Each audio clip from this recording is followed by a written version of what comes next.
Hello and welcome to Infinity. I'm Charlie Seraphin. For the next half hour, we're going to be talking with a psychologist who has integrated shamanism, Native American healing traditions, and Eastern meditation into his practice. He is Tom Pinkson. In addition to his private practice, Dr. Pinkson is a clinical consultant to the Center for Attitudinal Healing, where he works with children and families who face life-threatening illnesses. He is also the author of A Quest for Vision and Do They Celebrate Christmas in Heaven? Two interesting quotes in the material that you sent us, which you used to illustrate the Native American consciousness. The first quote, "There are two ways to be fooled. One is to believe what isn't so. The other is to refuse to believe what is so." And the second quote, "Not obeying the rules handed down from the beginning of time by the ancestors can bring sickness." What is Native American consciousness, and is it healthier than the contemporary consciousness of the United States? Well, I would extend the term Native American consciousness to a broader base and state it as the awareness of all the earth-oriented people around the world, the Aboriginal people around the world, who are still in touch with what Black Elk calls the sacred hoop, and in our terms, the interconnectedness of the world, the natural world that we're a part of. And that when we step out of that hoop, when we, in our awareness, see separation, then it's possible for us to treat the earth, treat the ocean, treat other living creatures in a way that ultimately the poison of that comes back to us. If we dump our radioactive waste in the ocean, we don't see it. It's out of sight. It's got nothing to do with us. Years later, that material leaks, the fish in the area eat it or get contaminated by it, and it comes back in our children or in our bodies. When the awareness is that we are connected, we are all connected, that there's no, no such thing as a separate thing, that we're related to everything, it changes the nature of our relationships. Are more people on the planet today connected or unconnected? Well, I don't have a numerical answer to that one. My sense is, from my own realm of experience, is that there's more and more people who are interested in the old ways, whatever their country that they're living in. I get letters from people all around the world, literally all around the world, in response to some articles I've written about Native American consciousness, and they are interested in that. They seem to feel intuitively, intellectually, that there might be something there that their culture hasn't taught them that's important to their lives, that's important to the lives of their children. So there seems to me to be an increasing amount of interest and receptivity in some of these ideas. Is there a direct link between Native American consciousness and the collective unconsciousness? Are they one and the same? Well, one of the things that the Aboriginal people around the world do is they haven't created a really strong separation the way we have in Western culture between the conscious and the unconscious mind. And as a psychologist and working with people in clinical situations, I see very frequently that pain or difficulty, whatever psychiatric jargon label you'd want to use in describing that, there's material in the unconscious that's been repressed because it's too difficult or too anxiety-producing or too fearful to allow it into consciousness. The self-image, the ego, the persona, to allow that in is going to be too destructive, so it's pushed down. It doesn't go away. It's the same as the radioactive material in the ocean, very analogous. And the fact that it's out of sight does not mean that we're not going to suffer the consequences of our acts, that every act has a consequence. So the native cultures around the world that I've had experience with, there's a much more open doorway or relationship with the unconscious, with dreams, with feelings, with other ways of knowing than beside the intellect. So it's not to say that the intellect is negative, or we shouldn't develop it to its highest degree. It's simply that, as Einstein said, it wasn't through my intellect that I came to understand the laws of the universe. What is Turtle Island? Many of the native people, their term for this land that we live on is Turtle Island. And we live upon her back, so to speak. And she's a living, breathing creature, as are you and I, in her own evolutionary process.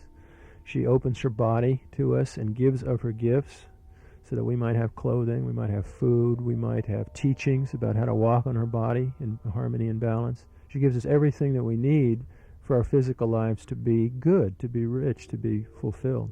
She gives us medicine when we're out of balance. She teaches us about humility, in that even when we forget to say thank you to her, she continues to give to us.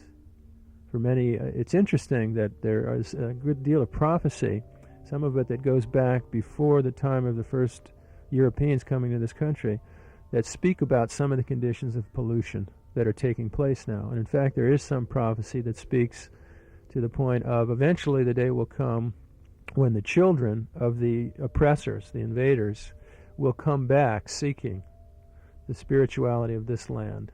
And they will go to their parents, their elders, to try and birth that spirituality. Is that part of an oral tradition? Most of the tradition of the native people around the world is oral. There are some exceptions to that. Oral extended to art, to dance, to music, to song, to sound, different forms. Is the concept of a turtle island, although the terminology is different, consistent with all the Aboriginal peoples? Well, I certainly couldn't respond because my knowledge, the depth and breadth of my knowledge about different Aboriginal people around the world is not such that I could respond, not being an anthropologist. What I could say with confidence is that wherever you go, and the people are still in touch with the fact that the earth of their bodies is connected with the earth that we walk on, that they're both living beings in a relationship, and they know they are dependent on a good relationship with that earth, that they see her in some way. For the people here, they see Turtle Island as feminine, but all the people see her as a living, breathing, conscious being. It might be a different terminology or a different animal form, but underneath the externals, the dynamic is that we're in relationship here, and we want to be conscious about what kind of acts that we can take so that relationship can be a positive one, so our children can have the same beauty and the same gifts that we have, and the children yet to come. What is a shaman? A shaman is someone who deliberately activates an altered state of consciousness and then uses that altered state to, in effect, move into it and journey or travel for a number of purposes: for healing, for power, for information, for going to another world, the lower world, the upper world, to going to an area to bring information back that might be helpful to the tribe or someone in the tribe. Is this a part of, and it's a difficult notion for the modern American to grasp: astral travel, travel through time, travel through space, other than going to the airport, getting a ticket, and getting on an airliner. Is this a form of mythology that helps people understand things, or is this a reality? And I know that the consciousness-unconsciousness distinction is not made in the Native American culture.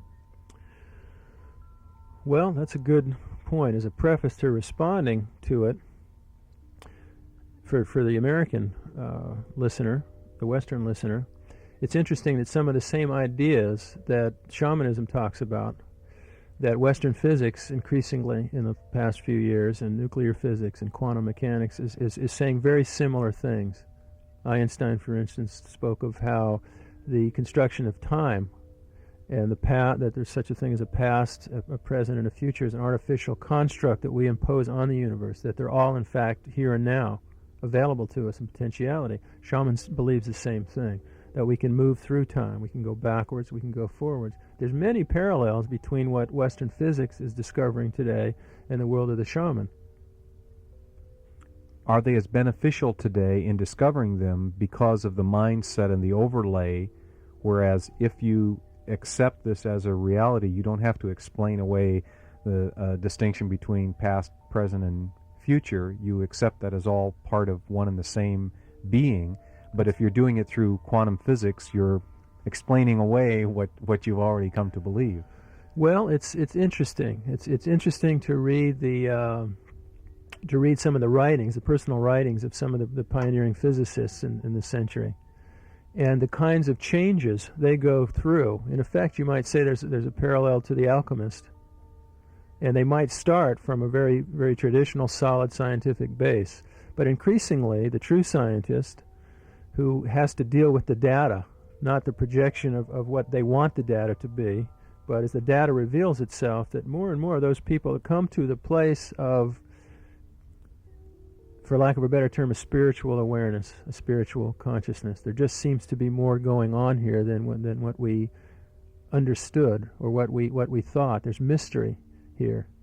And it's interesting that some of the particles that nuclear physicists ascribe to some of their discoveries, they call them things like love, like faith, that even though they might start from a quote-unquote objective scientific basis, and the objectivity is an illusion also, that they increasingly come to the same place, that there is more here than we thought, that in some way there's mystery here. The term mystery is one that I'm very comfortable with, in the fact that God is a trigger word for many people. The Lakota Sioux people, one of their words, Wakan Tanka, translates as great mystery or sacred mystery. There isn't a word for God. It's the recognition that this creation that we're a part of is mysterious. It has mystery to it. There's mystery when we're born, which we can explain scientifically, and there's still mystery there. There's mystery in our lives as we live. There's mystery in death. The last 5 years, there's been several books and research done on the near-death experience, visionary experience that people are having and coming back and talking about. Well, that kind of thing's been talked about in the shamanistic journey for thousands, 30, 40,000 years. We're starting to get the awareness of these realities, or that there's not just one reality, there's many different realities. But we in the West have been locked into one version of it. For many different areas, we're getting the feedback that's an illusion. The physicists are telling us that, people from near-death experience are telling that. In our culture, traditionally, that if you had visions, there's something wrong with you. In other cultures, if you don't have visions, or you don't go out and seek visions, there's something wrong with you.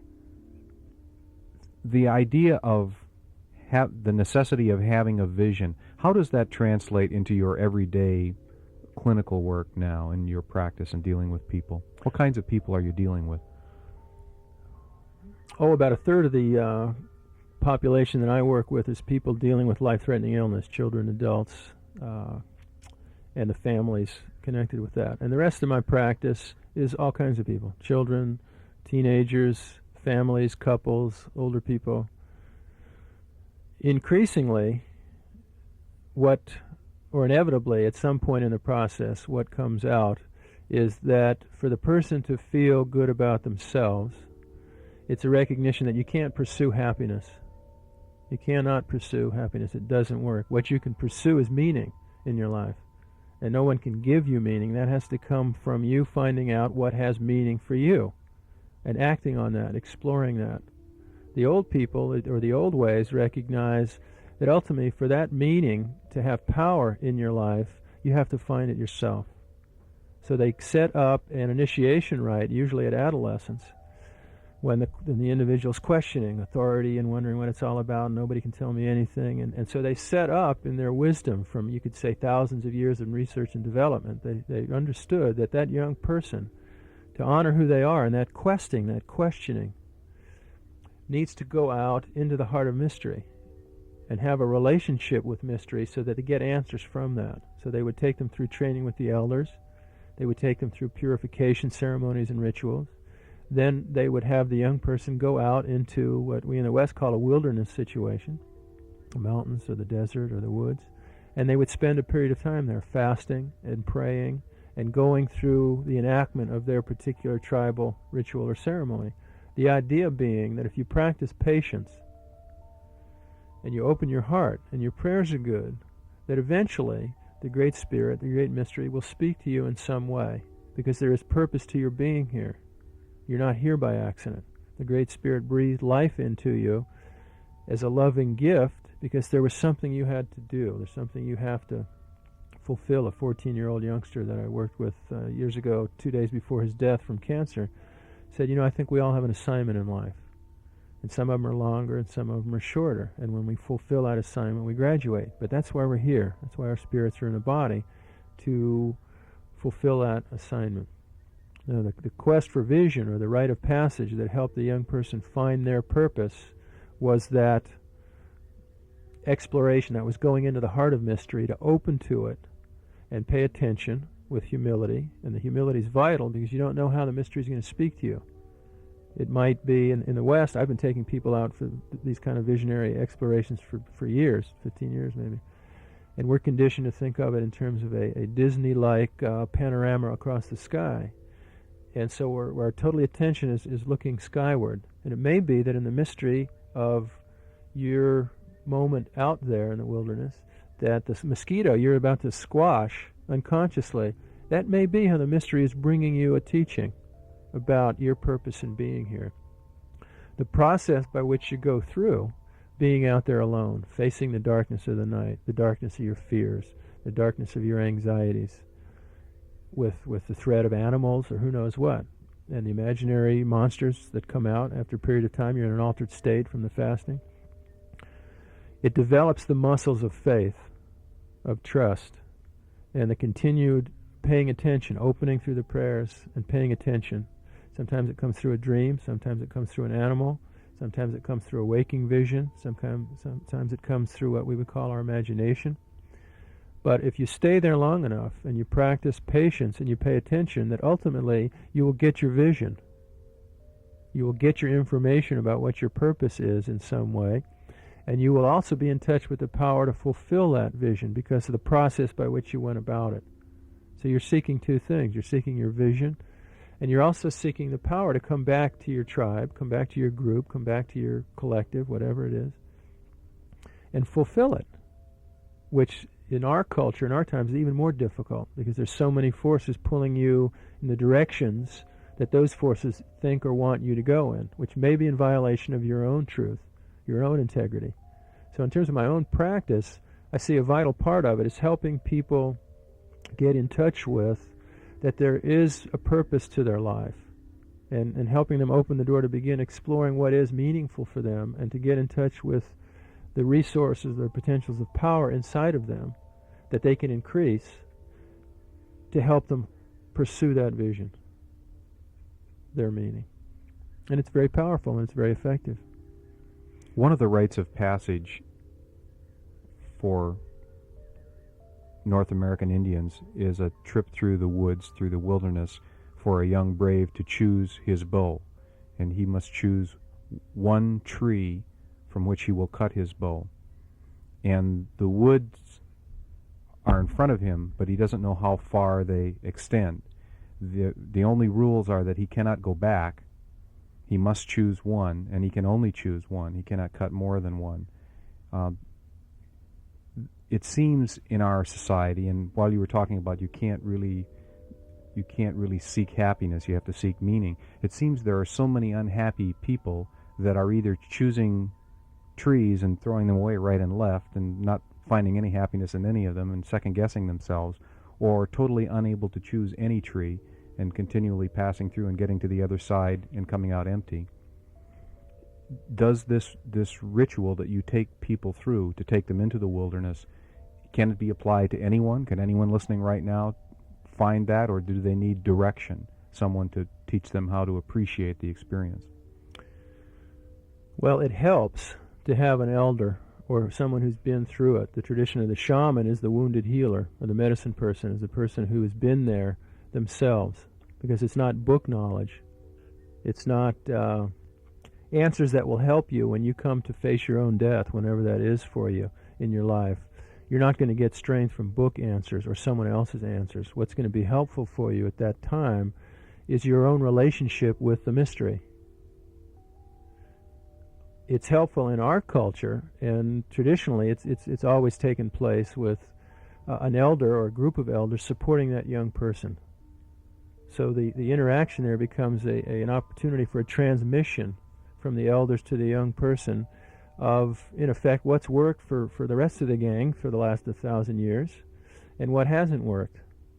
And a support to that young person of that information, a transmission and a support to them. Once they go out alone, there's no one there to watch them. What they do is entirely up to them. It's between them and the Creator, or between them and the mystery. It's not impossible for the person to come on it themselves. In fact, I had never heard of the quest for vision, and I was doing it. I was directing a drug treatment program in the early 1970s with heroin addicts, and nothing was working, and I was head of the program, so I was very frustrated. And I ended up creating a program called the Wilderness Project that took the addicts up into the Sierra and got them involved in mountain climbing and river running, and in a period of isolation for 24 hours. When I set the program up, I'd never done that before, so I wouldn't ask somebody to do something I haven't done, so I spent those 24 hours alone in the woods. It was very powerful for me, both in terms of my fears as well as the peace that I got in touch with at certain times. And I knew I was just scratching the surface of that experience. The agreed upon contract with the staff that I'd hired was that they would come get me at the end of 24 hours. I was very relieved to see them because it had been a very fearful night, but I also felt there's more here. There's much more here, and a part of me wants them to go away so I can be here with it and go deeper with it. Well, a year later came the time for that. I was off-center, so to speak, with my professional life, my relationships, my path, and the intuitive message said, well, just go to the woods. Remember that experience from here. Just go up to the mountains and don't take things to do. Take a minimum of equipment. Don't eat. And you won't even have to think about it. The wind and the cold will clean away the crap or the garbage. And what's true for you will be left. All you have to do is pay attention. So I went up. I had no support from anyone in my culture to do this. This was a long time ago. They thought I was nuts. You're just going to go alone. You're just going to sit there and you're not going to do anything and da-da-da-da. But I went anyway. At the end of the 3 days, I achieved a state of very strong clarity. My truth was there in all the areas of concern that I'd had prior to going. And I came back from that experience, and the day I came back, I was walking by a bookstore, and it seemed to me this book jumped out and grabbed me. And the book was called Lame Deer, Seeker of Visions. I'd never seen it. I'd never heard of the Vision Quest. I opened the book, and I read the first page, and the man the book was about, Lame Deer, was talking about his experience of being up in the mountains alone, seeking his vision, what I had just been doing. And it was as if a gong went off. And I said, this man understands this experience. He's the first one I've found who understands it. And as I read deeper, I saw his whole culture not only understands this experience, but is based on giving the individual what Jacob Needleman, the philosopher, calls a first-hand sense of identity. And that's where power is going to come from. And that's where, you could use the word happiness, ultimately is going to come from. Not from the external world, but from your relationship with whatever your term is for the whole ball of wax. The Great Spirit, the mystery, God, Holy Spirit, Jesus, nature, cosmic consciousness. Ultimately, your attunement with and your communion with that relationship is where you're going to get your peace from, your guidance from, in a way that it's a first-hand sense. So you're not dependent on the external world for love or for happiness or for guidance or for strength. That comes from inside of you, and it has to do with the relationship that you have with the Great Spirit. So to finish up responding to your question, I came into the experience not knowing, having no real background or support for it, and I got a tremendous amount from it. As I realized that the role this experience played, the visionary seeking in Native people, then I began to go seek out elders, and I began to study with them here in the United States and in Mexico. And I learned a tremendous amount, so that the next time, each subsequent time I would go out, I would be able to utilize it in a more, I wouldn't say more effective way, a deeper way. I would be able to go deeper with it and understand what I was getting back better. So there's another part to it also that speaks to the person using caution in doing it on their own, and that is that this experience will open up the doors to the unconscious. So it's similar to a psychoactive drug or a psychedelic drug, that basically what you're doing is you're taking a electrical wire that's set up perhaps for 110, and you're going to put it into a 220 outlet. And if the system isn't strong enough to handle that 220, you can blow it out.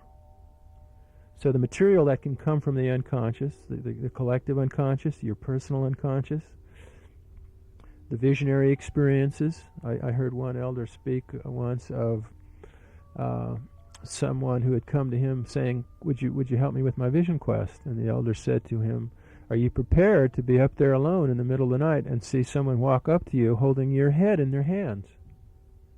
Are you prepared for that? And the fellow thought about it, and he said no. And so the elder said, well, then it's not your time yet to go.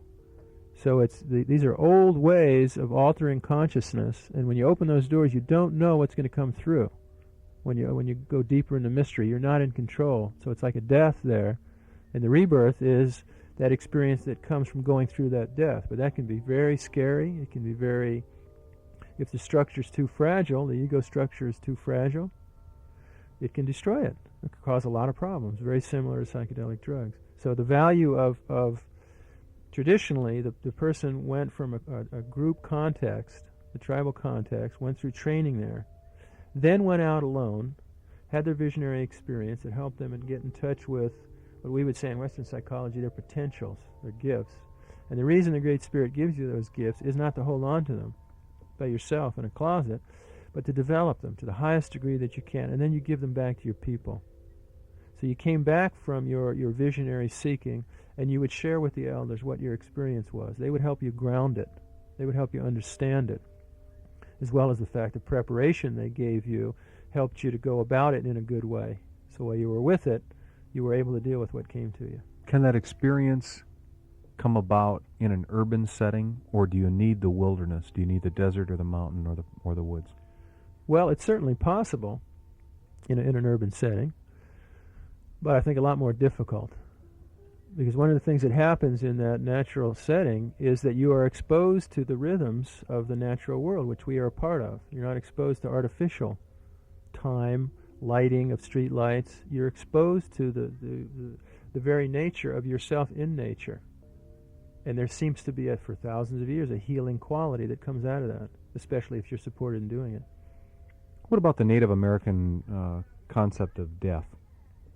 How was that different from what we might find if we went out and did a survey of 100 people on the street and asked them what death is?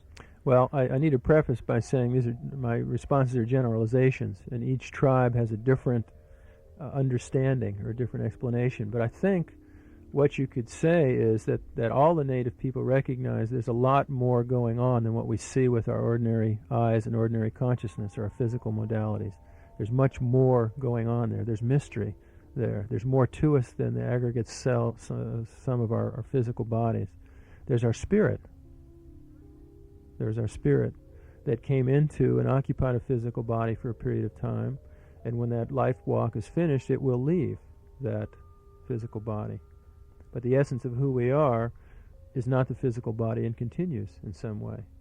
They don't wait for the death to take place or the moment of death to cultivate a relationship with that spiritual part of our being. It's ongoing. That's the most vital part of the lifestyle.